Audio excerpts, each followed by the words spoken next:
Bueno, son las 8 en punto de la mañana y tenemos la gran satisfacción, el honor de tener en el programa a Leopoldo López, líder de Voluntad Popular, expreso político y comisionado presidencial del gobierno interino de Venezuela. Muchas gracias, Leopoldo López, por atender nuestra llamada. Bienvenido, como siempre. Y evidentemente que Venezuela está en estos días en una especie, como dirían los italianos, de un risorgimento como tema central de la política, no solamente de Estados Unidos, sino también de la Comunidad Europea y de Canadá. Leopoldo López, como primer tema, la evaluación de este periplo por Washington y posteriormente hacia Europa con el tema de Venezuela. ¿Qué importancia tiene lo que está ocurriendo ahora cuando ha habido, y es la pregunta concreta, muchas personas perciben como un cambio en la estrategia inicial de aquella famosa trilogía de cese de la usurpación, gobierno de transición y elecciones libres? ¿En qué varió eso, Leopoldo, si hay una variación? Buenos días y adelante. Bueno, muy buenos días, Oscar. Muchísimas gracias a ti, a toda tu audiencia, a todo tu equipo. De verdad, muy contento de poder compartir contigo. Bueno, lo primero, como tú lo dices, sí, ciertamente estamos en un momento en donde se están dando definiciones muy importantes para poder solucionar la crisis que tenemos en Venezuela, y el foco sigue siendo el mismo, es lograr que Venezuela pueda tener la posibilidad que han tenido otros países recientemente en América Latina de poder elegir, de poder lograr unas elecciones libres, justas, verificables, que ha sido nuestra lucha durante muchísimos años. Y en ese sentido, el planteamiento que se ha venido haciendo es poder lograr, como lo ha planteado Juan Guaidó, un acuerdo de salvación nacional, un acuerdo que permita alcanzar dos objetivos muy concretos.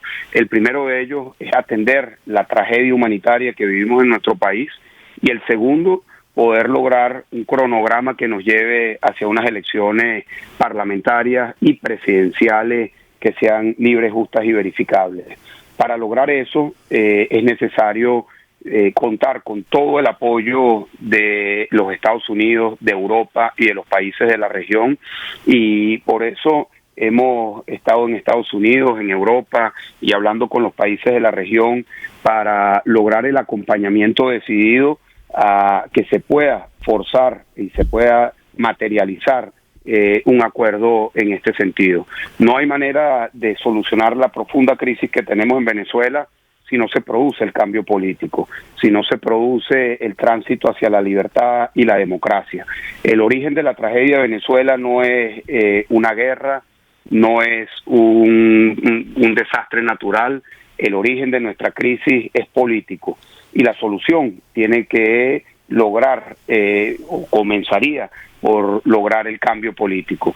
Y ese es el planteamiento que se ha venido haciendo. No es sencillo y todavía estamos transitando el camino para poder tener todos los elementos que nos permitan llegar a ese acuerdo hacia unas elecciones, pero siento que ha habido el apoyo importante por parte en los Estados Unidos de ambos partidos, porque si algo tiene el tema venezolano en los Estados Unidos, en la política norteamericana, es que es quizás uno de los muy pocos temas en donde hay un acuerdo bipartidista, y eso lo vimos reflejado en nuestra visita la semana pasada, en donde tuvimos la oportunidad de compartir con senadores, con diputados, con congresistas, tanto de los demócratas como los republicanos, que coinciden en el tema venezolano.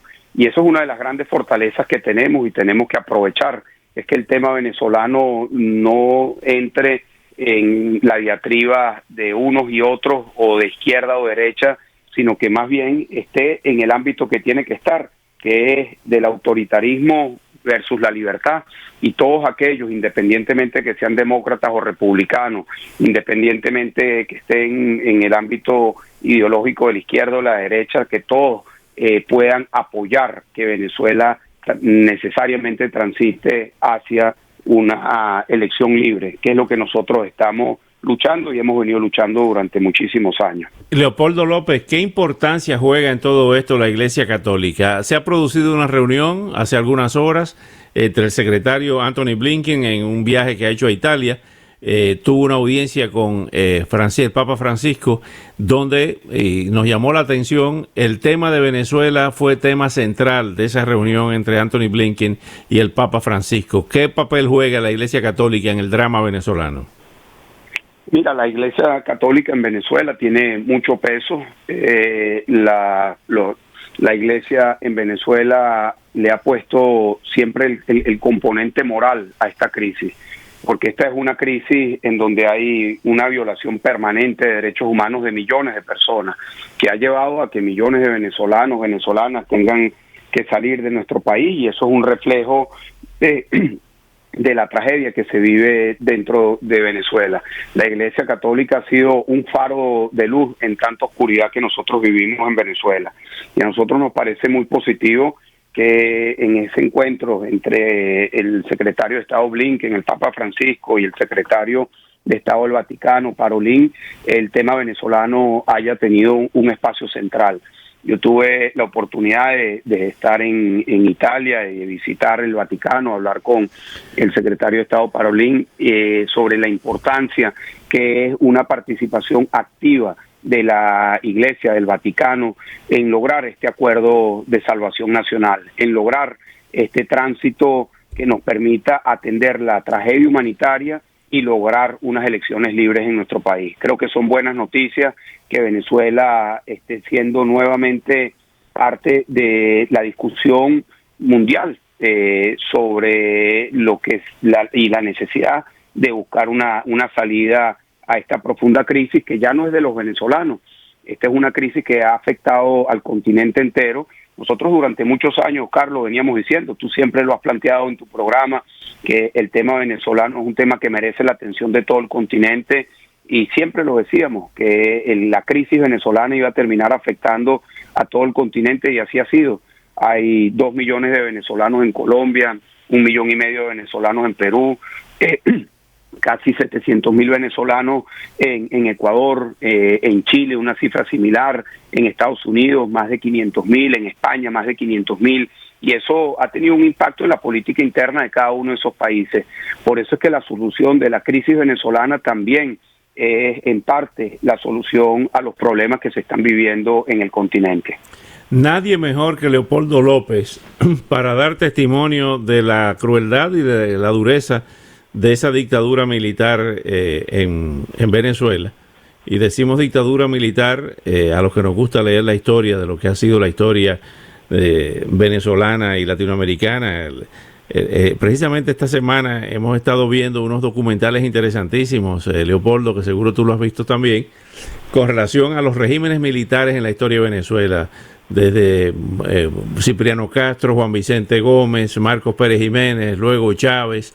Ha sido una desgraciada constante las dictaduras militares en Venezuela y en nuestros países. Nosotros tuvimos la gran dictadura de Trujillo por 31 años. Específico de esta dictadura militar con un bigote, que es el bigote de Nicolás Maduro, se puede negociar. El 5 de mayo hubo una reunión aquí en el Hotel Billmore, patrocinada por el Instituto Interamericano por la Democracia, donde en un panel de expresidente y del presidente, entonces presidente Lenín Moreno, comenzó su alocución diciendo que con las dictaduras no se negocia, que las dictaduras se derrocan. ¿Cómo ves esta afirmación en el contexto actual de Venezuela, de si se puede confiar en un Vladimir Padrino, en un Nicolás Maduro, en un Diosdado Cabello, en un Tarek El Aissami, tú que los conoces en profundidad? Mira, la situación de Venezuela ha sido muy compleja, y nosotros hemos transitado todos los caminos para salir de esta tragedia. Hemos transitado el camino de las elecciones, y hemos perdido y hemos ganado elecciones, y luego la dictadura se ha robado no solo los resultados, sino en el caso de la Asamblea Nacional, las competencias de la Asamblea Nacional, que ganamos con 2/3. Hemos transitado también el camino de las protestas, y todos saben no solamente la intensidad, sino lo prolongado de las protestas a lo largo de tantos años. y hemos transitado también el camino de las negociaciones. Y lamentablemente alguien podría decir, pero nada ha funcionado. Bueno, la realidad es que nos toca repensar y buscar caminos que nos permitan tener una solución a esta crisis. Y una de las lecciones que nosotros sacamos de los procesos anteriores de negociación es que si no hay un acompañamiento internacional y particularmente si no hay una participación muy activa y comprometida por parte de los Estados Unidos, no hay posibilidades de éxito en un proceso de negociación. Y ese fue el principal mensaje que llevamos nosotros a Washington a todos los niveles, a nivel del Senado, el Congreso, Departamento de Estado, Casa Blanca, sobre la necesidad de que los Estados Unidos asuman un papel estratégico y de acompañamiento directo en este proceso. Eso en sí mismo no es una garantía de éxito, pero sin duda alguna eso aumenta las posibilidades de que un escenario que nos lleve a unas elecciones libres pueda tener las garantías para todas las partes y pueda tener también la posibilidad de generar estabilidad política y económica a futuro, porque solo con estabilidad política y estabilidad económica nosotros podremos atender la tragedia humanitaria que estamos viviendo en Venezuela. Insisto, yo no quiero sonar o afirmar que ya la solución de la crisis se va a dar de manera fácil. No va a ser sencillo, y ni siquiera va a ser sencillo una vez que logremos la libertad por la profundidad de la destrucción de nuestro país.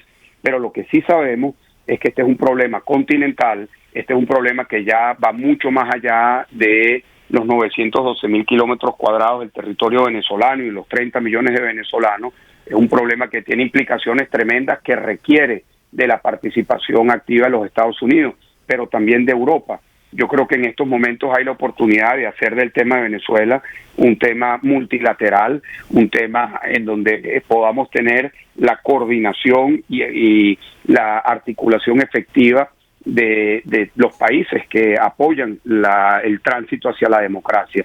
Y eso es lo que nosotros hemos venido impulsando y espero que muy pronto podamos comenzar a ver los resultados de un proceso que nos lleve a la democracia en Venezuela. Esta pregunta que te voy a hacer nada más la vamos a saber tú y yo, nadie más se va a enterar. ¿Qué pasó el 30 de abril de 2019? ¿Quiénes fallaron ahí? En esa operación Libertad, donde tú sales del arresto domiciliario, llegas al puente, estaba con Guaidó, te das un abrazo histórico, y allí hay militares que definitivamente desconocen la dictadura de Nicolás Maduro. ¿Quién falló ahí? ¿Qué pasó? Mira, el planteamiento que se tenía para ese día era que el planteamiento era una movilización no solamente de la gente, que ya había salido miles de personas en todo el país, sino que se sumaran militares y policías, y que eso se convirtiera en una crisis no solamente de protesta y de manifestación en la calle, sino también militar, policial e institucional.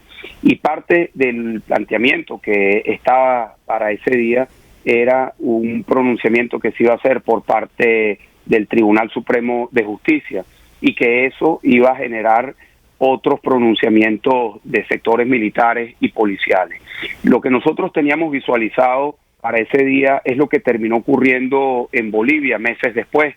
Tú recordarás que en Bolivia, luego del fraude electoral que intentó Evo Morales, se hicieron muchas protestas, pero lo que cambió la dinámica fue cuando a esas protestas se le sumaron los militares y los policías, y eso terminó de forzar la salida de Evo Morales. Ese era el planteamiento que se tenía para ese día. Lamentablemente, gente que estaba comprometida no cumplió. Y bueno, el resto es conocido. ¿Quién no cumplió, Leopoldo? Bueno, particularmente allí había un compromiso por parte del Tribunal Ilegítimo en Venezuela, el Tribunal Supremo de Injusticia, Michael Moreno, quien era presidente y sigue siendo presidente, que iba a emitir una sentencia ese día en donde se iba a desconocer las elecciones del año 2018 y se iba a llamar para nuevas elecciones presidenciales, que al final es lo mismo que nosotros estamos planteando en estos momentos, lograr que en Venezuela tengamos los venezolanos la oportunidad de poder elegir a través del voto nuestro futuro. ¿Cuál es la estrategia ahora, Leopoldo? ¿Hacia dónde vas cuando salgas de Washington? ¿Cuál es la estrategia en los próximos días y las próximas semanas?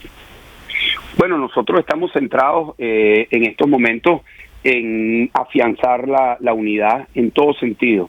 Nosotros asumimos como una condición necesaria para lograr el éxito de esta búsqueda de unas elecciones, la unidad interna en Venezuela, que siempre es complicada, sobre todo cuando la dictadura tiene como una estrategia principal dividirnos a nosotros, cooptar sectores, comprar algunos, un poco con la estrategia de Pablo Escobar, plata o plomo.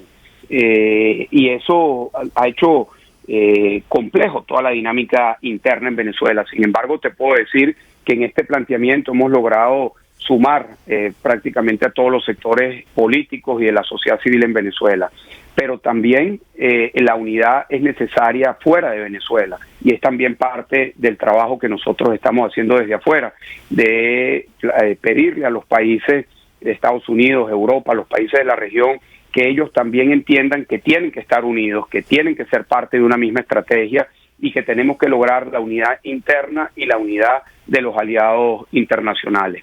Yo tengo estoy convencido que uno de los desafíos que nos toca a nosotros es lograr que los venezolanos que estamos afuera, que ya somos más de 6 millones, y los venezolanos que están dentro del territorio, todos podamos entender que somos necesarios unos y otros. Tan necesarios y tan importantes son los venezolanos que están afuera y que puedan ejercer presión desde afuera, como quienes están adentro, que están dando la lucha desde el territorio. Quienes hemos salido, y esto es una constante, y estoy seguro que en estos momentos nos están escuchando muchos venezolanos que saben que han tenido que salir del país, no porque querían, sino porque fueron obligados a salir de Venezuela. Son millones de venezolanos que han sido expulsados de nuestro país por distintas razones, por razones humanitarias, por razones de salud, por razones económicas, otros por persecución política, pero todos tenemos en común que hemos sido obligados a salir de nuestro país. Y creo que quienes están en Venezuela deben de entender que tanto los que están afuera como los que estamos como los que están adentro son necesarios para esta lucha. Y yo estoy dedicado a eso, a buscar los mayores niveles de coordinación, de unidad, de articulación entre todos los que necesitamos que nos necesitamos para esta lucha tan compleja que nos ha tocado. Finalmente, ¿tienes fe en que se pueda crear un frente amplio, como ha ocurrido en otras oportunidades, como ocurrió en el 58 en Venezuela, cívico-militar, para desembocar en el pacto de Punto Fijo, de que vuelva a repetirse esa parte de la historia de un consenso de todos los dirigentes y todas las bases de la oposición para salir de esta dictadura? Bueno, yo estoy trabajando en función de eso y yo tengo fe de que eso va a ser así. Yo creo que el tránsito que nos ha tocado a los venezolanos ha sido tan duro que yo espero que todos entendamos que todos somos necesarios y que es fundamental articular los esfuerzos y los aportes de todos y cada uno de nosotros para lograr un acuerdo en esos términos como tú lo estás planteando. Y yo tengo fe de que lo vamos a lograr. Maduro no va a durar por siempre y nosotros no solamente tenemos que focalizarnos en salir de Maduro y su dictadura, sino también en construir la Venezuela del futuro. Lamentablemente, Venezuela es un país que ha sido destruido. Hoy en día, según el Fondo Monetario Internacional, Venezuela es el país más pobre de la América Latina, incluso por debajo de Haití, que ha sido históricamente el país más pobre de la América Latina. Y Venezuela no va a ser el país que fuimos. Nosotros no podemos ver el futuro desde la melancolía del pasado. Venezuela, esperamos nosotros, y para eso luchamos, que no siga siendo el país que hoy es, pero nos va a tocar construir el país que seremos con el aporte de millones de venezolanos que están afuera. Muchos venezolanos, muchos de ellos que hoy me están escuchando, salieron del país y no van a regresar.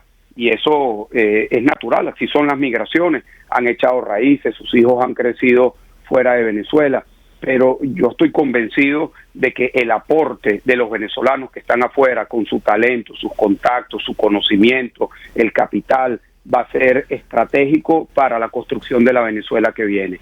Y nosotros estamos obligados a ser optimistas y a tener esperanza en el futuro de esa Venezuela que todos juntos vamos a poder construir. Leopoldo López, muy agradecido por estos minutos. Un gran saludo a Lilian, a tu familia y hasta una próxima oportunidad. Muchísimas gracias a ti, a tu equipo que ha sido tan amable y a toda tu audiencia. Muchísimas gracias. Bueno, hasta pronto, Leopoldo López. Una entrevista exclusiva, conversación exclusiva con Leopoldo López.